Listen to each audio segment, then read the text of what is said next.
Hello everyone, welcome to our channel. Today we are going to talk about another Schengen country, Denmark.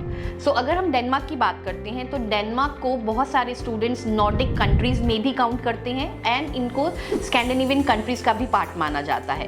क्योंकि ये northern Europe का part है इसलिए इसको Nordic countries में consider करा जाता है। सो नाउ मूविंग अहेड, अगर हम डेनमार्क की बात करें तो डेनमार्क की जो कैपिटल सिटी है वो है कोपेनहेगन और ये कैपिटल सिटी के साथ साथ डेनमार्क की सबसे लार्जेस्ट सिटी भी है। डेनमार्क के अंदर जो लैंग्वेज बोली जाती है वो बिसाइड्स इंग्लिश डेनिश लैंग्वेज है जो उनकी ऑफिशियल लैंग्वेज है। और अगर हम बात करते हैं करेंसी की तो डेनमार्क के अंदर यूरोस के साथ साथ डेनिश क्रोन यानी कि DKK यूज होता है। The top most cities of Denmark are Aalborg, Odense, Copenhagen जैसे मैंने पहले ही बताया कैपिटल सिटी है, उसके अलावा rockslide. And most of the students would want to know that why should they consider Denmark as a study destination. So अगर हम बात करें यूनिवर्सिटीज़ की तो आपको टॉप रैंक यूनिवर्सिटीज़ मिल जाएंगी, पब्लिक प्राइवेट यूनिवर्सिटीज़ मिल जाएंगी। कोर्सेज में आप फार्मास्यूटिकल्स पढ़ सकते हैं, आर्ट डिज़ाइन से रिलेटेड कोर्स ऑप्शंस अवेलेबल हैं, आर्किटेक्चर के कोर्सेज अवेलेबल हैं, क्वालिटी एजुकेशन मिल जाएगी, स्टूडेंट फ्रेंडली कंट्री है।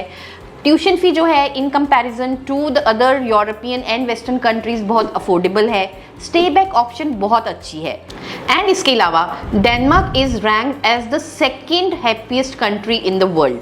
जैसे कि मेरी पुरानी वीडियोस में आपने सुना होगा, Finland is one of the top most happiest country, so Denmark rank second in that list. अगर हम पब्लिक यूनिवर्सिटीज़ की बात करें तो वहाँ पर जो डेनिश बैचलर्स एंड मास्टर्स का प्रोग्राम पढ़ने के लिए स्टूडेंट्स आते हैं तो उनको स्टे बैक ऑप्शन 3 साल की मिलती है। एंड फॉर प्राइवेट यूनिवर्सिटीज़ आपका जो स्टे बैक रहता है वो 6 मंथ्स का रहता है। सो अगर हम बात करें of the top universities of Denmark, so you know in the list number 1 is university of Copenhagen, then technical university of Denmark and Aarhus universities ranks among the top list. Moving ahead हम बात करेंगे Denmark की eligibility requirements के लिए। अगर हम entry requirements की बात करें तो 12th के स्टूडेंट के पास 60% मार्क्स होने चाहिए। अगर आपको मास्टर्स में एडमिशन लेनी है सो आपकी बैचलर्स रिलेटेड फील्ड में होनी चाहिए और 60% मार्क्स आपके पास होने चाहिए। If you are interested in studying MBA तो MBA के लिए 60% मार्क्स के साथ साथ आपके पास 2 साल का वर्क एक्सपीरियंस मैंडेटरी है। अगर हम बात करें आइल्स की तो आइल्स की रिक्वायरमेंट 6.5 नॉट लेस देन 6 है। कुछ यूनिवर्सिटीज़ बैकलॉग्स भी एक्सेप्ट कर लेती हैं but that depends upon the course and the university. 5 to 10 backlogs वाला स्टूडेंट यहाँ पर अप्लाई कर डेफिनेटली ट्राई कर सकता है। Talking about the tuition fee, तो tuition fee in the Denmark universities varies from 10,000 to 20,000 euros.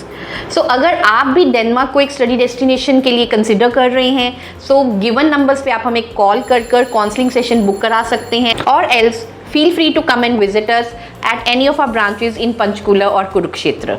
Thank you.